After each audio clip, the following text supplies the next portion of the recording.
like, I'm gonna do this thing, it's gonna pop off, and like, that's gonna be my story. It's gonna be this exponential curve.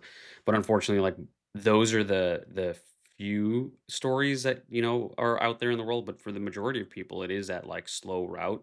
And then that consistency, it's linear for a really long time, then out of nowhere it becomes exponential. But most people are just discounting that like really long time in the beginning where like you didn't really see results and you didn't really see the outcomes from it. And it's not until like years down the line that you really start seeing the results. um one of the questions I really wanted to ask you, when you first started your content journey, I remember you did a series on sobriety and you Yeah. documented it publicly. And I thought it was like, honestly, even at that time, like to me, it like really gave me a sense of confidence and just like putting yourself out there. I thought that was like such a, to me, like such a scary thing to do. And I'm wondering like that was kind of, in my opinion, like your first venture into content and like publicly kind of just speaking to like things that you're dealing with personally. And Yeah. I wonder like how you came about to that decision, then went about like your approach to segueing into finding the type of content you actually wanted to produce. Cause now you're doing, all this anime content and it's like so niche, but Yeah. like you genuinely love it, which makes you so good at it. So like I wonder like what was your thought process when you had originally started and you wanted to put yourself out publicly, and then kind of how you slowly moved into the direction of what you're doing currently. Yeah, well, thank you. That is so kind. I appreciate that. Love that. You said that. Um, yeah, I would say there's a lot to unpack there, but I'll try to keep it brief. I think with and sometimes I feel like I'll tell people I'm sober and they think I was like previously on some hard drugs or something. It wasn't that I was on like hard drugs, but I did smoke bud Mhm. every day, every single day. It was definitely my stress reliever, coping mechanism, and had been doing that for years. And then with alcohol, I would drink socially, but I just have, I think, like an addictive personality. I'm not the type where I could ever do it in moderation. I'd always want to get a buzz. And even with like nicotine, I had the vapes and I would just be hitting those all day. Just had no self control. Those things are, it's such a epidemic right now, and I feel for, Yeah. like, teenagers, like, they Yeah. have done such a fantastic job of marketing these things, and, like, I've had the same issue, and, like, the reason I wanted to bring it up is, like, I in a past life worked as a trainer, and I use those nicotine vapes, and it's Yeah. like Thor's hammer, like, it just, like, ends up in your hand, and, like, you can't do anything about it, and you're like, "I don't understand how this ended up in my hand." And it's such a massive problem, I feel like, for younger Yeah. kids because it's marketed in this like colorful, like you're getting all these fruity colors, like it tastes good and it's fun. And it's like we don't have the studies to really say what that's going to be doing like long term in terms of like consequences. And you know, it's such a difficult thing to get past. And these are kids that are dealing with it. So I can't imagine, what that's going to look like in the next like 5, 10 years. Right, and remember, like, the mango jewel phase? Like, Hmm. everyone was obsessed, and I feel like you said, the younger generation, I feel like a lot of them do use vapes now, and I feel like I've seen so many reports of people's lungs collapsing from vaping. It is scary because I feel like it doesn't seem as dangerous as it actually is, but I feel like I've heard so many of those reports. So I really do think it's really not good for you. And it's funny because I feel like you'll see people who go to the gym, but they have like a vape and they're like vaping Yeah. after the gym. And I'm like, wait, this is kind of defeating the purpose Yeah. of going Yeah. to the gym a little bit, which is funny.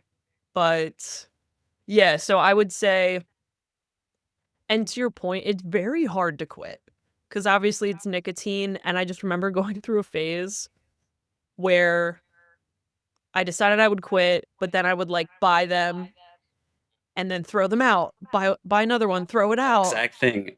I've done that So exact bad. thing. It's like because you go, "Okay, I'll have it for now, Yeah. and then I won't bring it in the house."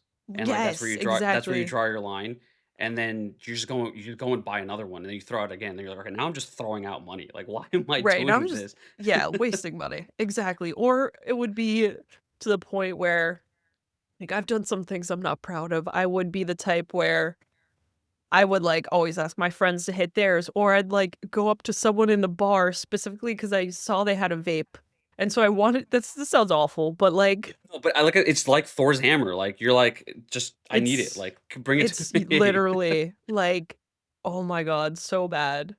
It was yeah, to the fact that I was going up to strangers to start a conversation just to hit their vape, it's like, I knew at that point, I knew, like, I had to stop. So, yeah, I definitely just struggled with doing those things in moderation. I think bud was probably bud and nicotine were, like, the hardest, and I feel like that coupled with when COVID happened, I kind of fell into, like, a deep depression, honestly, it was pretty bad. I don't know, I think it was, like, a combination of a bunch of things. I had gone through, like, a breakup, and so I did go to therapy and everything, but basically, at that point, I was and I'm very open, so as you can see, I'm just laying it all out there. I'm Yeah, I that mean, type of person. I didn't know how these questions would land, but, like, honestly, Yeah, like, I'm very appreciative of you being open and vulnerable here, yeah, and I'm wondering, yeah. is that around the time that you had also done the, like, public, like, talking to this, or was it, like, shortly thereafter? So it was yeah, it was after. So, essentially, what happened was I I was just, like, on a lot of stuff. Like, I got prescribed antidepressants, so I was on, like, Prozac. I think this psychiatrist may need to, like, not have a license because she gave me Prozac, the antidepressant. She also prescribed me, ADHD medication, Adderall, and then she also gave me a sleeping medication because I told her, "Hey, I'm having a lot of side effects from the Adderall." So she's like, "Yeah, yeah, we'll just put you on a sleep medication then. Perfect. No problem." And to me, it's like being on 3 medications at once. I'm not saying, like, I don't know, maybe that's a normal thing, but to me, that's just kinda crazy to prescribe that many medications to someone. And I think at the time, I was just struggling, so I was just like, "Sure, well, why not?" And my mistake, though, I will say, is you're not supposed to drink or smoke when you are on Prozac or, like, any antidepressant.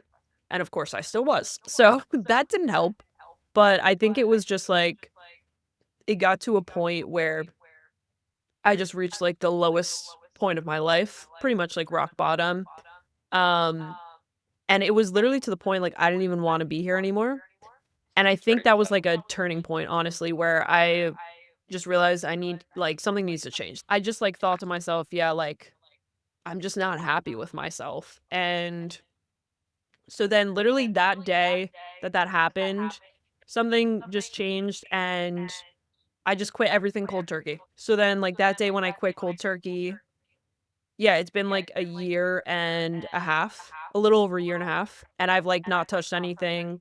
There's definitely been times where people have, like, a vape, and I'm, like, tempted, but I've never even, like, just had a hit of someone's vape or, like, had a sip of alcohol, literally not once, and I honestly feel, like, so much better now. And what's funny too is, like, the day I quit cold turkey, that was the first upload I ever made on YouTube.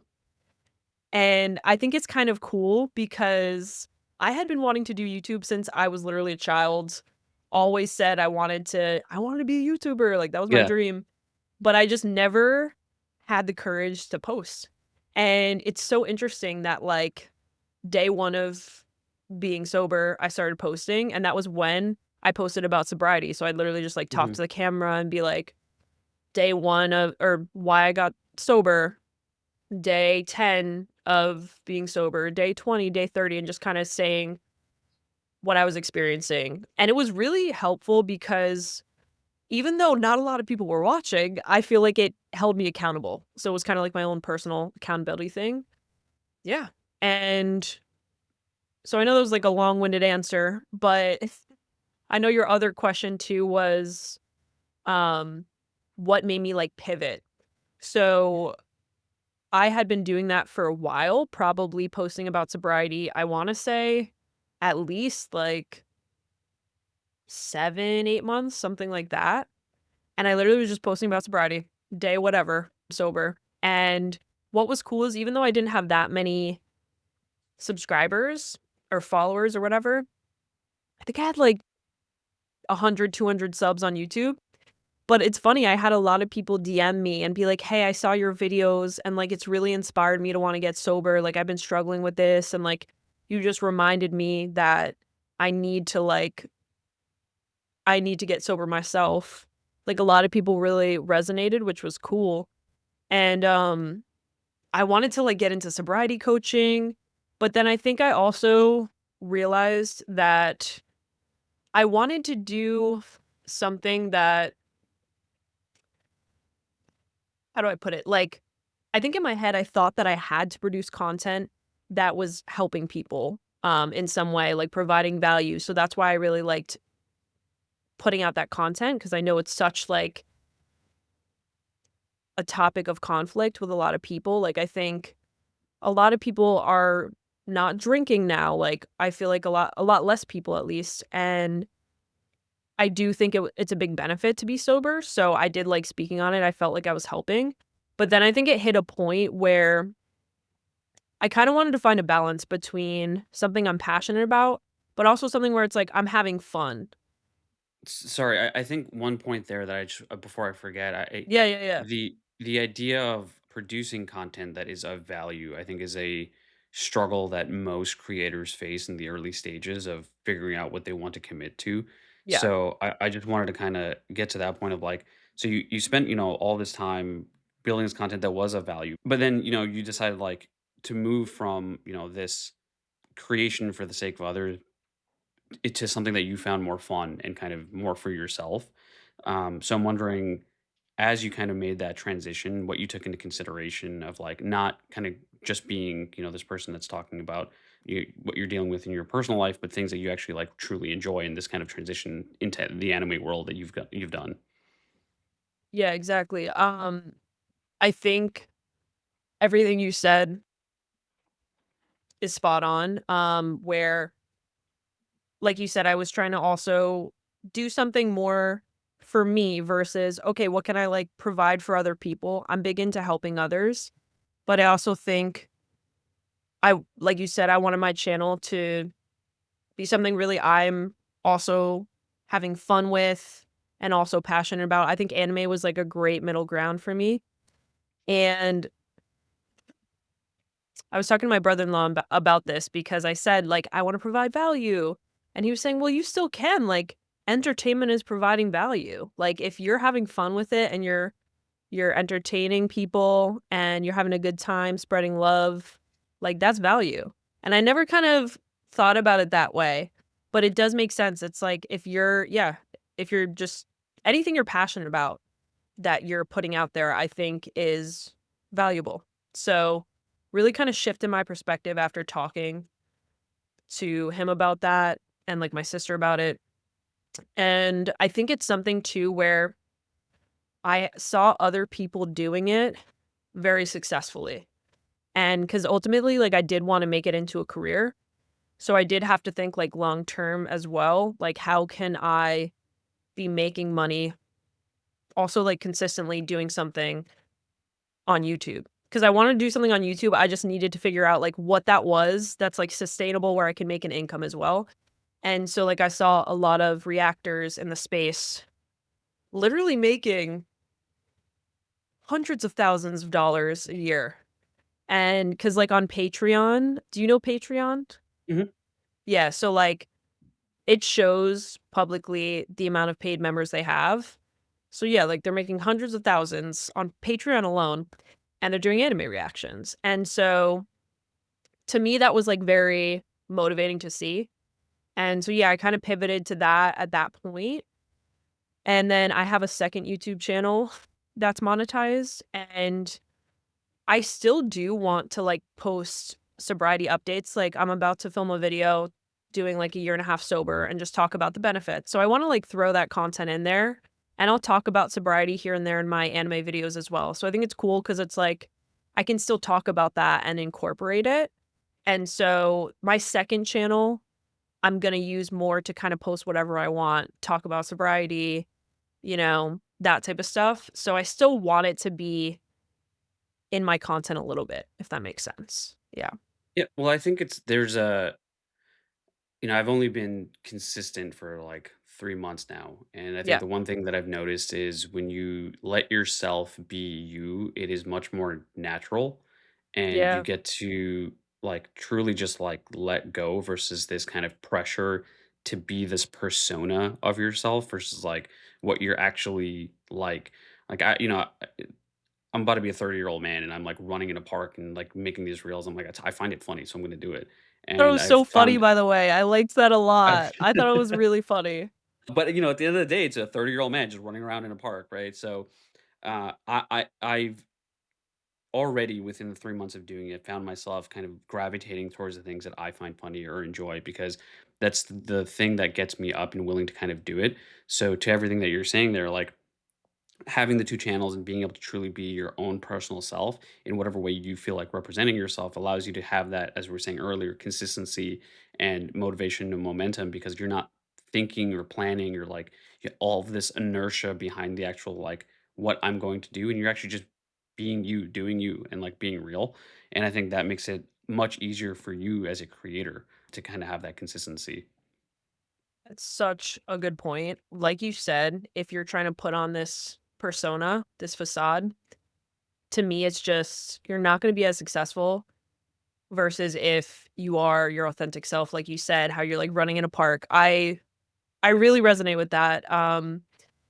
One of my videos, I was dressed up in full cosplay for Demon Slayer, Tanjiro. He has, like, a scar. I did the full scar and everything. Mhm.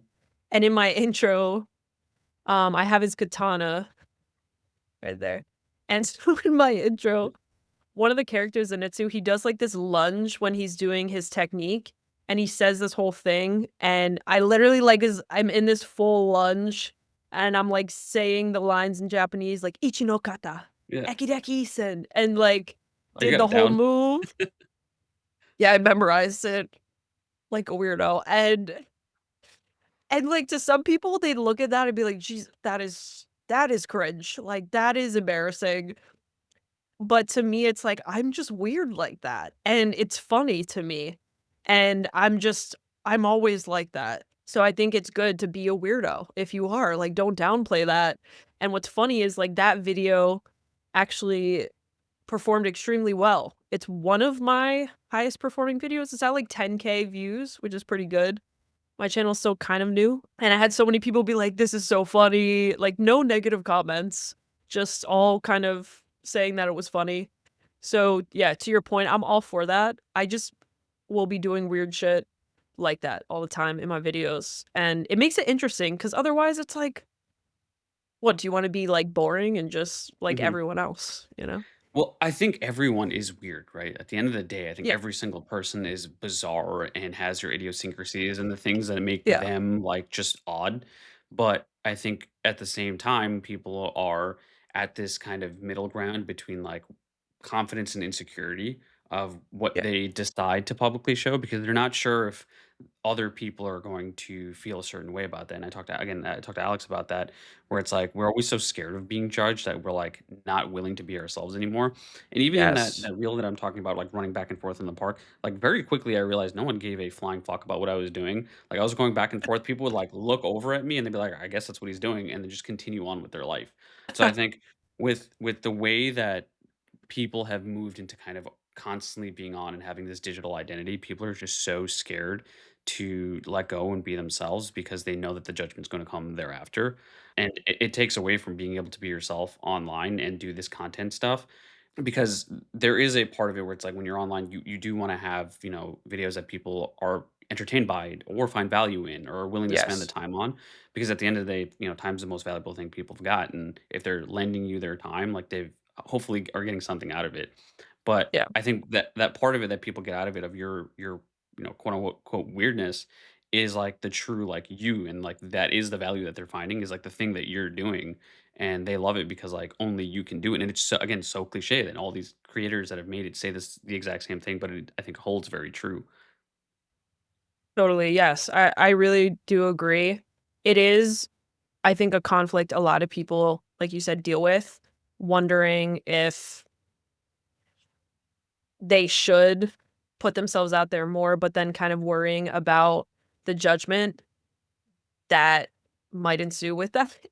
And I think it is better if you can get to a point where you're just like, obviously, you're always gonna care. It's kind of, I think, a lot of the times an inherent thing, but I think for me even, I just it's like I do it anyways, you know? Even though, yes, I know, okay, like, I might get judged for it, just do it anyways. Mhm. Even with, like, another example is taekwondo.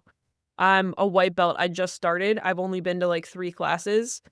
And I'm out here, you might have seen, like, my I saw Instagram your short, posts yeah, or story where I'm, like, doing kicks. yeah. It's like and I remember thinking about it, I'm like, "Is this cringe?" I'm like, "It probably is, but fuck it, like, I'm gonna Mhm. post it anyways." So it's like, I even sometimes know, like, this probably looks cringe, but I'm still gonna post it. And, like, even I filmed a video today. In my intro, I do, like, a form that I learned because it's for testing for my next belt. And so I did the whole, like, form, and so I'm doing all these kicks in my freaking like, right here, and again, I kinda thought, "Is this cringe?" But how many other people are you gonna see in an intro doing, like, taekwondo kicks in an anime reaction, you know? Like, Right. probably not that many, so I think, again, it really does it can set you apart, and people can appreciate the weirdness because, like you said, so many other people are also weirdos, and they could probably resonate with your content, like, you just being yourself pretty much, so, Yeah, yeah, yeah. 100%. So, I guess going back to the anime part of this, I'm really interested, like, were you always into anime? I think one of your earlier videos, you were a self-proclaimed One Piece hater, and then you ended up a One Piece lover. So, I'm wondering, how like, how did you decide that that was the thing that you loved enough to share with the world? Yeah, so anime to me is something that has had, like, such a huge impact on my life. When I was a kid, I watched Yu-Gi-Oh!, Avatar: The Last Airbender, Pokemon, and I remember Yu-Gi-Oh! I'd watch it on my Game Boy because 'cause they'd have episodes that you could get, so I'd always, like, be watching it on my Game Boy. I'd play with my Yu-Gi-Oh! Cards in the streets with my friends, so I had all my, like, Yu-Gi-Oh! Cards. I had Pokemon cards that I'd collect, so I was just, like, big into that. Uh, I'm not gonna lie, I did not know that about you. Like, Yeah, because you never in, like, the years that we've spent together, you've yeah, never that I remember talked about Yu-Gi-Oh! Or Pokemon or to, yeah. much like, to a lot of depth, like, same for me. When I was in middle school, like, I brought my, Yu-Gi-Oh! Card deck. I had it in, like, the little, like, sleeves for every card so they didn't get damaged, Yes, that was yes. lunchtime is my middle school friends and us, playing Yu-Gi-Oh! Wait, I didn't know that about you either, that you had Yu-Gi-Oh! Cards. Yeah, Wait, that's so I still have funny. my bind actually, it's a funny story is when I was getting engaged, I was like, "I wonder if I could sell any of these Yu-Gi-Oh! Cards for some extra bucks." Yeah, So unfortunately, I didn't have any of, like, the cards that would be of value, but no, I have, like, a yeah. binder. I have all of the if you remember, Yu-Gi-Oh! Used to come in, like, those metal tins, Yes. and they'd give you, like, 5 packs and then, like, 1 rare card. I have, like, Yeah, 10 of those in my parents' garage. So that's yeah, I sick. was a massive Yu-Gi-Oh! Nerd when I was a kid too. That's so cool, I love that about you, yeah. I was the same way. Sadly, we sold my family home, and so I don't know what happened to a lot of my cards. I have some. And what's funny though, one thing I was able to get was it's like a lanyard you can put around your neck, and then it has, like, a little holder that you could undo, and it'll fit probably, like, 40 cards or something. I still have that, and it's funny 'cause I guess I would, like, wear that around. I just have them ready to go, the cards, But see, like, but I think that, like, even that, right? Like, when you're a kid, you're like, "This is cool. I'm gonna do it." And then yeah, I think over time, like, you get kinda beaten up by, like, the words or judgments of others, and you, like, are yeah. less willing to do those things. I had do you know the Yu-Gi-Oh! Like, hand like, the like, where you put the cards, like, Yes! to duel? You know what Oh, I'm talking about? yes! That's Um, sick. it was from Toys R Us. It's like, it folded in half, and you'd, like, hold it on your arm, you could put your cards on it. Me and I my had friends that thought it would be a too, good but my idea. mom got rid of it. That's Oh, so that's funny. unfortunate. They had, like, 2 versions, I think the original one and then one from what is it? The Yu-Gi-Oh! GT not GT, the one with the cars, I'm blanking on that, I don't remember but, that one. Yeah. My friend and I thought it'd be a good idea to go to school with these things on our hands, and, like, we got Yeah. clowned. We got clowned really hard. We thought we were cool, but we got clowned very hard. We never What? brought them Lame. back, but I still, I think, have that in the garage as well, but, yeah, Yeah, I mean, I think that's when so you're younger, sick. you're willing to be outward about your passions, and I think over time, you're, like, less willing to do that because 'cause you're like, "Oh, I wonder if that's, like, okay." Oh, yeah, totally. I remember getting made fun of in college for liking anime, like, especially, like, Rebecca, who I live with, Alyssa. I remember they'd be like, "You're watching anime? Anime?" I'm like, You know "Yeah." what's They're like, "Why are you watching that?" But it's not, like, a fault of theirs, it's really just that was the stigma, like, people did think you were weird as hell for, like, watching anime because I feel like it had this negative connotation. 'Cause I think there was, like Yeah, people assume you're like a weeb. yeah, exactly. But it's interesting because now it is getting so It's much more mainstream. mainstream. It's Yeah. so funny because it's like, if you liked it previously, you just got absolutely shit on, and now apparently it's okay. Yeah, I think it's so unfair because, all of the live actions that are now coming out, whether it's One Piece or whether it's Avatar, it's, on the front page of Netflix. Obviously, I think for large media companies, it's because there's such a large anime audience. Yeah, And like again, Crunchyroll is also a massive company. Like there's such a large audience for anime that now that the dollars are there, like it's more mainstream than it's ever been. But it's yeah, been around and been cool for a very long time. But like to your point, like those kids got clowned when they were younger. exactly, yeah. It's such a funny dynamic now because even, like have you heard of Young LA, the gym Mhm. company? The gym brand, yeah. Yeah, they have been doing a bunch of anime lines, and the clothes are so sick. So they did a Yu-Gi-Oh line recently, and it pretty much everything got sold out. And again, I just feel like that wouldn't have we weren't seeing that, I feel like, this big, really popular company doing, like, an anime line. I feel like that wouldn't have happened maybe, like, 20 years ago, 10 or 15 Definitely years not. ago, but now it's like yeah. And I actually have funny, we're talking about Yu-Gi-Oh! I have the Blue Eyes sweatpants on. I'll show you. Oh, sick, okay. Yeah, yeah, yeah. That was one of the cards that I was hoping to find. Oh, sick. That's awesome. Is that from Young Cool, LA? right?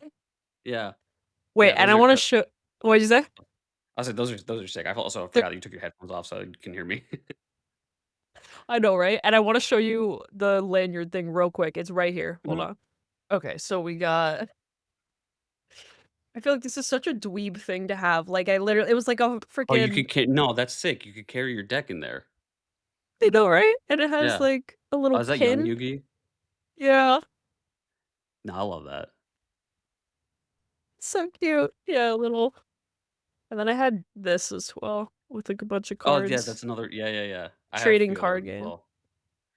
Yeah, so I again, I didn't know that this was a passion from when you were young, and I guess Yeah. so as you started thinking of kind of doing reaction videos in the anime space, w- what were the choices that like you had to pick from?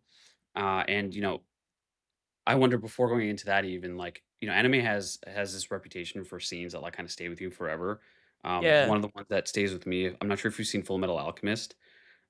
Oh, I started it, but I didn't I kind of fell off with it, so I only saw a couple episodes, sadly. But it's good. It's I do like it. there's two, I believe the one I saw is Brotherhood. But Yeah. there's a scene in there, you may have, like, already heard of it or seen it before, but it's with this little girl and her dog, and it's just when you watch it, like, let me know when you if you ever Yeah, upload a yeah. video on that because it's a scene that stays with you forever. Um, I'm wondering which animes, like, really stood out to you when you were younger, and what are the ones that you decided to do reaction videos to, and, like, for what reason did you choose those? Oh, great question. I think the anime that really has stood out to me when I was younger would definitely be Avatar: The Last Airbender because I just loved Aang as a character. I feel like he was always so positive, respectful to others, always wanting to help other people, and I always I wanted to be like him because I just thought he was such a good person, and I've always liked the idea of just, like, helping other people, but not being concerned with what you're getting out of it type of thing, you know? Because I think I see that a lot where people are always in it for their own personal gain versus, like, just doing something to be nice and to help someone. So I just liked how authentic he was as a character. There's just, like, so many great life lessons. I really liked Uncle Iroh too, he's the I GOAT. love Uncle Iroh. Oh my god, he's great. I have a poster of him. Yeah, He's amazing. he's probably the wisest words of wisdom when I was a kid from TV, and I think also, Yes. you know, Zuko's story arc through the Avatar is something that's, like, just, you know, unexpected and so well done, and I think Yes. another lesson for, I think, today's day and age where there's, you know, concerns in the world on, like, censorship, like, if you remember, like, Ba Sing Se, like, there is no war in Ba Sing Se, and, like, there's so many, like, Yeah. really deep themes in that show that, like, you may not pick up as a kid. I rewatched it with my younger sister not too long ago. I was like, "This is, like, some adult stuff that is kind of thrown into the show, but you don't Yeah. realize because it's put in such a thoughtful manner." That's such a good point with what you brought up about how, like, there is no war in Ba Sing Se. Such a good point. Yeah, there's, like I really do need to rewatch it, to your point, because it has been a while. I wanna do that, and what's cool too is they're coming out with season 2 of the live action, and I actually haven't seen season 1 yet. I've kinda been saving it because I figured I'd probably react to it when I had time. So, season 2 is coming out June 25th. And I'm excited because I feel like it's gonna be very nostalgic because it's gonna, like, bring me back, I think, to when I first watched it. So, I'm gonna actually be reacting to that starting Nice. next month. I'm gonna binge season 1 and then catch up in time for season 2, so I'm really excited. But yeah, I totally agree, it's, like, such a masterpiece. Yeah, and even, like, Yu-Gi-Oh! Too is another one, like, I think that one was more of, like, a comfort thing for me too. I think I just really like, the trading cards, it's, like, connecting with other people on that. I think it, like, brings people together where it's, like, we share that common interest, and I think it's even, like, today or even, like, nowadays, like, the sweatpants I'm wearing, I had someone come up to me in the gym, and they're like, "Is that Yu-Gi-Oh? Like, you like Yu-Gi-Oh?" And I'm like, "Yeah," and he's like, "That's my childhood, like, you watched Yu-Gi-Oh! When you were a kid?" I'm like, "Yes, yeah, like, love it." And so we just had, like, a nice convo about it. But it's just cool. I love that idea of, like, these shows bringing people together, and just the camaraderie is such a beautiful thing. It's like a real thing, you know? Well, I think a part of that is those who watch anime will know that the themes, emotions, and plots of most anime shows are much more, maybe not dark as the right word, but much more real in the sense that, like, there is a lot more character development. There is a lot more, like, trials and tribulations. It's not just like all happy go lucky. Like, there is dark stuff. Even like if you think of, like, even the more mainstream ones like Naruto, like, there are dark parts of those shows. Like, if you think of, like, what is his name? Sasuke's older brother, Itachi, right? That was his name. Yes. Yeah. Oh, that's him. His entire storyline. Oh yeah, it is. Yeah. His storyline is very dark, and those are things that you don't get in, I think, most Western shows, because I think Yes. Western people have a concern of, like, shielding their kids from maybe these types of shows. But I think for that reason, the camaraderie that comes around it is because, like, you're invested in this, like, world versus maybe a show that is kind of with characters with, you know, less of that, like, both positive and negative sides of their personality. Yes. I totally agree. I think we definitely all love to see that character arc where, they start at a place, even like Naruto, where he was literally shunned by everyone, didn't have parents growing up, had literally no one. And then suddenly makes all these friends and everyone loves him and all that. And I think just seeing everything he struggled with, it just makes you respect him so much more as a character and also like resonate because we all go through shit. So I agree with you. It's not all pretty, I would say. And Naruto even, I haven't finished it actually. I'm on Shippuden. Oh, nice. I'm Okay. like halfway into Shippuden. And but like I started it kind of late. I started it around COVID time, like 2020, and I kind of like took my time with it. But I just think that's even another show to me is there's so many like powerful lessons and Naruto is definitely my favorite character by far. I have so much like, merch, Naruto merch. I have Naruto shoes. Like, obviously, he's right there. It's in the background, yeah. Yeah.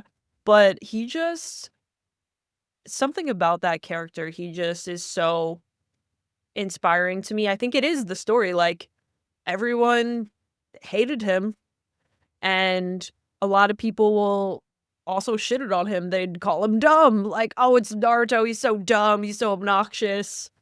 And I could relate to that. I could definitely relate to that. I think just, like, being on social media, like, I've had actually so much hate too, so I feel like I can resonate with him, not in the same exact way, but I've had people call me, like, every name you can think of now. Once you start getting some traction, oh, the hate really picks up. And but I Yeah, think it's, like, with everyone, you know, but I've been called just, like, every name, annoying, an idiot, moron, disgusting, ugly, everything. And but I think that storyline just reminds me that I've even heard a line where it's like, in video games, if you run into obstacles, it means you're headed in the right direction. It's part of the game. mhm. And I agree with that. Like, I think it's just part of, in this case, content creation. And you just have to kind of push through it, not listen to like all the noise. Yeah. And so Naruto, I just feel like that show has I'll watch it and it's like comforting. And it just kind of like reminds me to keep going. So yeah. Yeah, I mean, so in your story and character arc here, right? If I think I have your tag Ash Andreaggi anime, if I have it correctly there. Yes. As that character within the world of content creation, you started your journey with, creating this kind of public show of figuring out your kind of journey and sobriety around COVID. You had kind of these dark times that you were dealing with. You decided that, hey, as much as I want to create value, I want to do something that I also love and am passionate about. And so you made this transition into your anime content.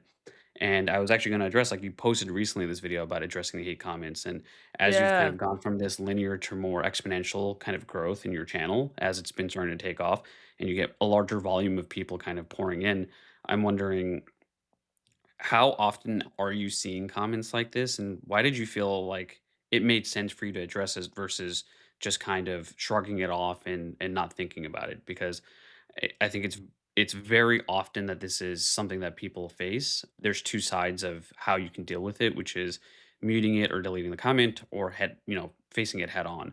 And I'm Yeah. wondering why you felt it made sense for you to talk to it and kind of like again publicly speak to kind of the downstream impacts that it's had on you, because in that video you talk to like its impact your the impacts of those comments to how you feel or your mental health, and kind of how people should be, no matter what, even if their personality is not a line to the comment that they're saying, kind to those that are online. Yes. Yeah. So I think there's a fine line because I do believe that where your attention goes, energy flows. So it's like if you're putting more focus on the negative comments versus the positive, then it's like, okay, your attention's on this thing. That's what you're going to see more of. Like, I really believe in that idea. And realistically, the majority of my comments are positive. I'd probably say like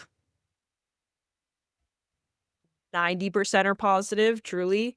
I think we as humans will fixate on the things that are wrong because it's like a survival instinct of something's wrong, like I need to fix it, I need to, you know? And I also think I fix it as well because if I'm getting negative comments, I think sometimes my mind goes to like, am I doing something wrong? Like, how can I improve? Can I take these in a constructive way? I think there is a balance of like, if it's a negative comment, but if it's like still they're keeping it respectful and it's constructive, like they're telling you something that they see that you can improve on, then yeah, like I think you can take constructive feedback and try to grow from it. But if it's something where it's just like straight hate, you know, where because I've had people where they're straight up just like, "You're the most annoying reactor I've ever listened to. Never again." Or just, like people I've had someone say I'm like a clickbaiting idiot. because I use the word hater in my thumbnail, or that I'm disgusting, or this or that, or, like, just ugly. So it's like if people are saying that, obviously there's nothing constructive, and I think I've had a lot of people lately I think it's from the One Piece live action videos, I put hater in my thumbnail, but that's something that a lot of people will do, and it really is clickbait, honestly, but it worked because, like, all the videos have gotten at least like, the first video, season 1, episode 1, is at, like, 7K views. It's continuing to climb. I've gotten, like, 600 extra subs from it, made a fair amount of money from it, so it's working. Like like, I think when they see hater, they obviously assume, "Oh, okay, she's a hater," and then I think that gives them a right to, like, just call me names. But it's like, if you watch the videos, I don't even shit on One Piece. All I say is, like, from what I've heard from friends, it sounded overrated, like, it's not worth 1,000 that many episodes of an I investment, mean, I don't know if but anything is worth 1,000 episodes. Might get hate here if I say that, but, like, the yeah, biggest reason I haven't jumped into One Piece I've seen episodes in the past, but the reason I yeah, haven't jumped into, like, the full series is, like, there's no way that I will ever catch up to, like, watching all of it, and I just cannot. I can't fathom how you keep something going for 1,000 episodes and there's still, like, more, but yeah. again, I just might be naive into understanding the One Piece fandom. Right, and see, like, that was my interpretation as well, like, to me, it's just hard for me to conceptualize investing that much time. Like, Naruto was kinda, like, hard enough to be like, "Okay, I'm gonna really invest in it." I see the value now, but yeah, I had the same mindset, and so that's kinda all I really said, and what's funny is very shortly after I said, "Okay, guys, I'm bought in, I really love this live action." So I wasn't really, like, shitting on it, and I think some people I've realized, like, they're just gonna think what they wanna think, and I have tried to engage at times and defend myself, and I realize now, in my opinion, it's not worth it. If people are gonna, like, put hate on your channel, if you try to defend yourself, they're not gonna change because of you. They're gonna have their opinion, and they're just gonna double down. That's what happens every time, and then what happens is it can snowball, more people chime in, and, like, add to the hate, and then and they're like, "Nah, he's right." One of Like, the I had internet. someone yeah, I had someone be like, "You're the most annoying reactor ever," and then another person chimed in and was like, "I mean, like, you can't be mad at him. You put hater in your thumbnail, so what did you expect? Like, you deserve that, so blah, blah, blah, whatever." And so people will double down. It's not worth your time to try to explain to these people, like, who you are, you know? If they're gonna have that I think some people like that, they just have this kind of, like, negative view maybe on life, and for whatever reason, they think they have a right to just, like, spread hate on the internet, but it's like, you don't want people like that in your energetic field anyways, you know? Like, you don't want that energy. So, what I've started to do is just I literally will just block them because I just don't want them on my channel. I don't need that engagement. I don't want the engagement. I don't care, like, don't want them looking at my videos. So, I've just done that pretty much because it's like, you don't need to explain yourself, you know? And I think with that video that I made, I wanted to address it though because I will say it really did affect me, and I think, yes, we shouldn't give, like, all of our attention to the hate, but I kinda just wanted to speak on it because sometimes speaking on these things, it's cathartic, it makes me feel like I'm able to get it off my chest, you know, and I felt like maybe there'd be a couple people who maybe have left hate comments that watch it and maybe think different. And yeah, it's not my responsibility to change them, but I just felt like I had to kind of say what I needed to say. And it did make me feel better. I will say, because I just think it's like we act like how do I put it? I'm not saying people act like it's normal, but the fact that like I'll look at an Instagram post and I feel like I see all these just like absolute just pure hate comments on these people's pages. And I'm just like sitting here thinking, this is insane. Like, why are people doing this? What is the world coming to? So I even just like my brother-in-law. how he tells me he gets people saying to himself all the time. I'm just like, "What's wrong with these people?" So I wanted to speak on it and just kinda say, like, "This is not okay. We need to stop normalizing this." I wanted to make that point. I feel like, honestly, I would love it if people had to put their real government names when they're making a social media account. They had to put a real photo of themselves, and it had to be verified. I think that's a good idea because people would act so different, and I think, like, just the fact every hate comment I get, it's a fake name, it's a fake picture, it's an animated picture. It's never like, they're never willing to show face. You know, they hide behind the screen, and I think that's another interesting thing. It's like, I'm putting myself out there, I have my real name, and I really do believe the people leaving hate, they're not more successful than you. They're hating on your page because 'cause they're not able to do what you're doing for whatever reason, you know? I think for those people who criticize online, they find it much easier to have that perspective on someone that's doing something versus looking inward, being conscientious of your own kind of actions and things that you might fall short of is much harder to see than in others. And it goes back to what we were saying earlier of like there's, I think this kind of middle ground between confidence and insecurity, and people who are confident can hurt those who maybe might be insecure, and the way that it might come out is in this form of hate. But it is something that people, I think, forget that at the end of the day, it's a person on the other side of like whether it's on a video online or something on Instagram or a picture or whatever it might be. It's just a person on the other side, and I think that's something that I've Yeah, come to learn very quickly too.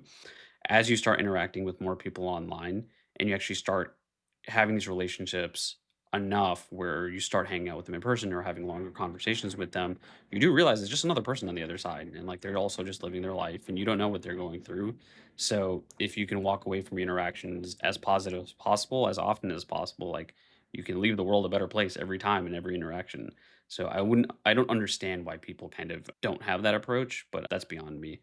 So the last kind of question I'll have for you here is, so you started your journey here, you got into this pivot into anime, which was your passion when you were younger, and it's something that you love doing, you love talking to.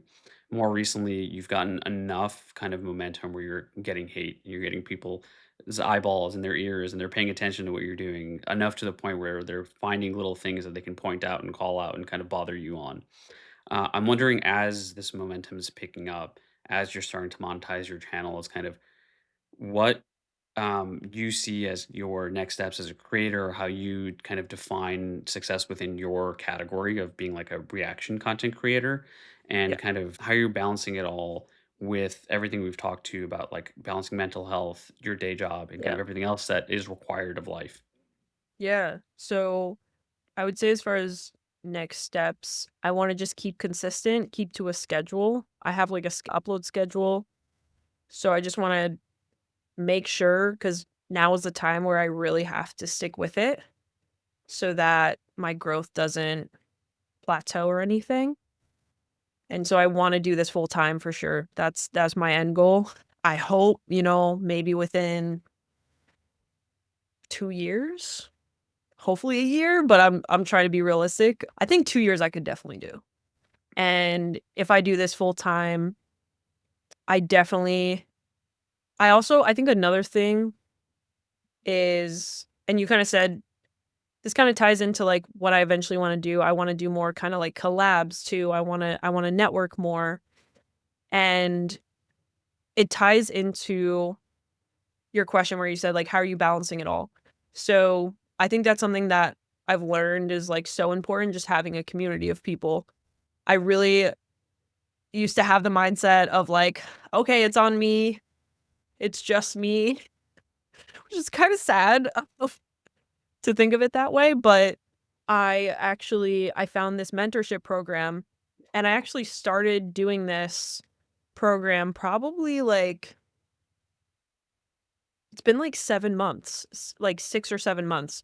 So I actually started this program when I started my anime channel, like, 2 months into my anime channel. I was at, like, 100 subs, and I was really, like, discouraged, because I was getting no views, and then I found this mentorship program where it's literally all YouTubers, so it's, like, reaction channels, but it's not just anime, it's, like, movie reactions, TV shows, any type of reactions, and so I think finding this community has helped me so much because I wanted to quit, like, multiple times, I was very close, and then I joined this community, and I feel like they gave me this, like, newfound motivation to keep going, and I can shout them out, obviously not spots or whatever, but, like, I did wanna shout them out because they're great. So, 2 of the YouTube channels I got really inspired by, I think that's, like, a big thing is finding inspiration from other channels, FlexiJ Anime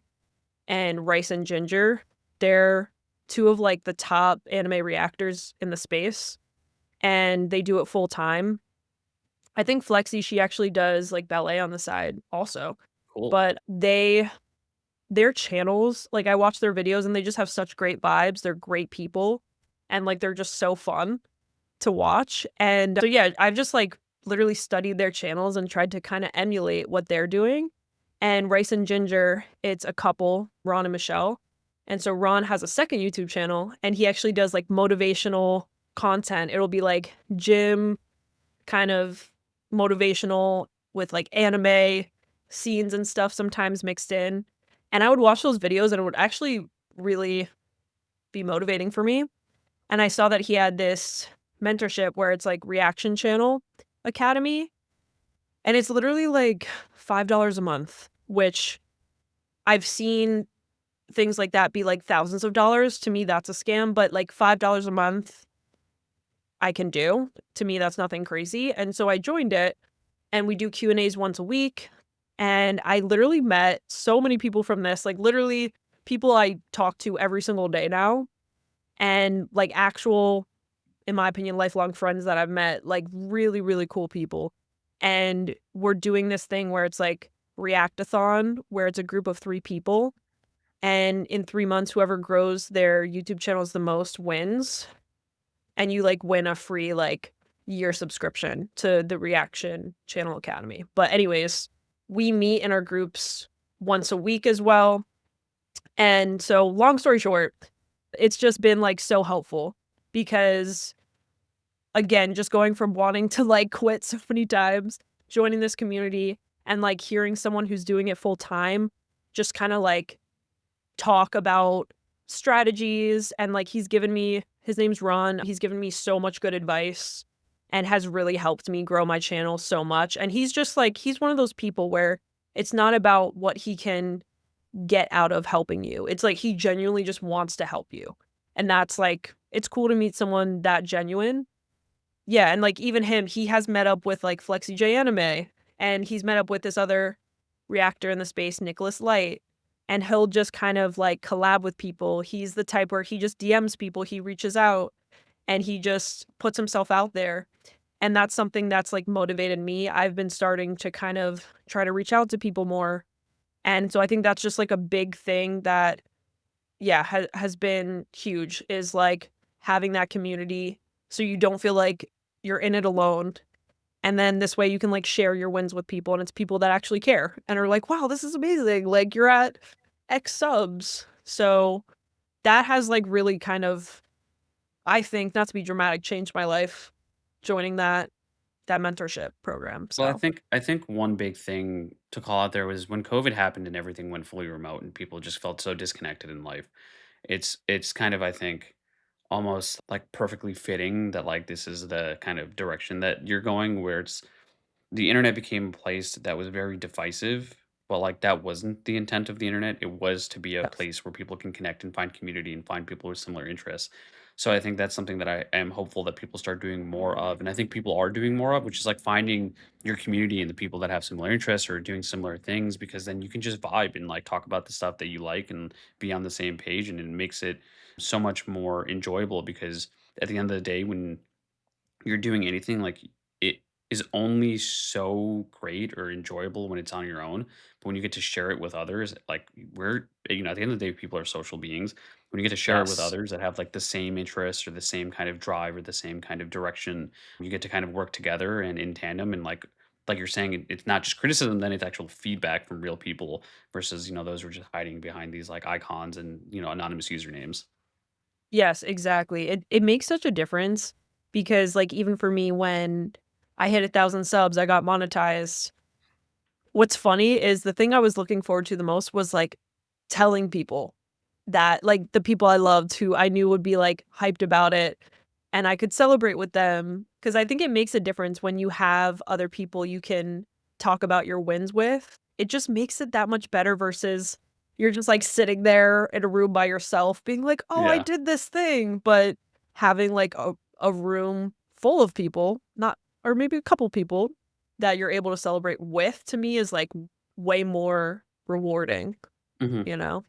So, Yeah, yeah. and then so the second part of that question, I'm wondering as you're now, building that continually building that consistency and moving forward with everything that you're doing, finding community, balancing it all. How do you at this point in time, you have this goal of within a year or 2 years to go full time, but how do you define your success generally as a creator, as you're kind of, moving in this direction to be full time and, kind of where would you say you would feel the most fulfilled as you're, making this transition to become full time? Ooh, that's a great question.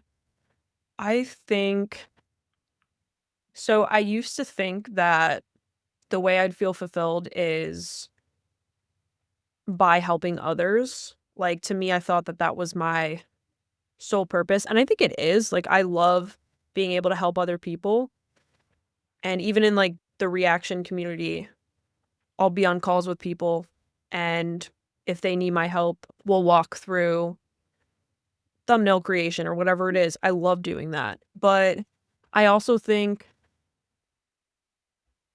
to me, I kind of have shifted that a little bit. I think what success means to me is, like, following my what I'm passionate about, and so I think along the way, I'm also gonna help people naturally, you know? So I think it's shifted where, to me, I think what I'm passionate about is anime. Genuinely enjoy reacting to anime and just being my weird self. Like, I have crackhead energy and just kind of, like, being over the top and, like, Yeah. all that. So I have fun with it, and so I think to me, success is, like, being my authentic self. Success is, like, having more time. That's my a big goal why I'm doing this. I wanna have more time to spend with my loved ones because I feel like what I'm doing now, I just have such limited time to see them. And so being able to just, like, devote more time to family, friends is a big thing for me. That's, like, to me, that's success, having that time, time freedom. And then I think my plan too is I would love to, like, in terms of, like, helping other people, that is something I'm definitely passionate about.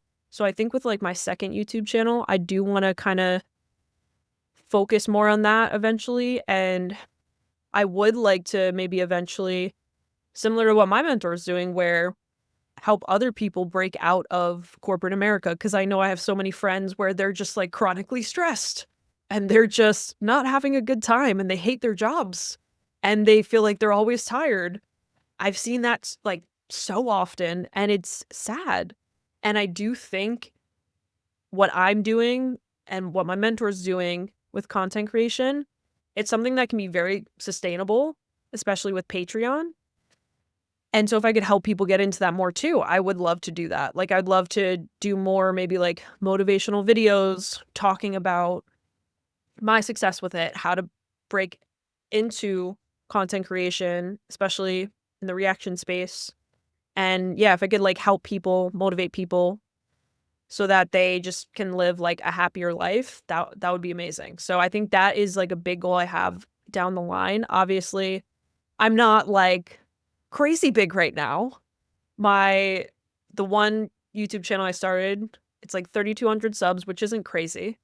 The second one's at like 1,400, so I'm still, like, starting out. I think once I get to a higher level, then I could start doing that, you know? But so that yeah, that's, like, down the line, would love to get into that. Love it. I mean, I think as you've self-proclaimed, I think your crackhead energy is fantastic, and I think your positivity shows, and I think at the end of the day, like, you being yourself and doing this thing that you love about anime, no matter what the haters have said in the past and in the present, I think you kind of doing what is true to you shows, and I'm looking forward to you getting to 10K subs, 100K subs, and then making this full time, so, like, I'm super excited for that. I'm really appreciative of how vulnerable you've been in the conversation, and just, like, thank you for being on and being my second guest back.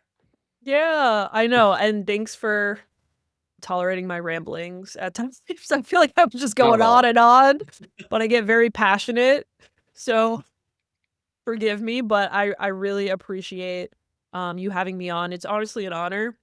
I had a really fun time the first time we did it 10 years back. So yes, seriously, I was very, very honored that you asked me, and, I'm happy that we've been able to stay friends all these years, and I'm just, like, I'm really grateful. I'm happy that you're getting back into podcasting because again, I loved what you were doing with it, so yeah, I'm glad I'm here. I'm glad we I had this appreciate I conversation. It was honestly so much fun. Yeah, I appreciate it, and I'll hopefully will be following in your footsteps and trying to be full-time one day too, but, Yeah. until then, we'll have some more episodes in the near future, and, again, thank you so much for being here, and for Yeah, anyone that listened, anytime. say peace to our listeners here. Peace.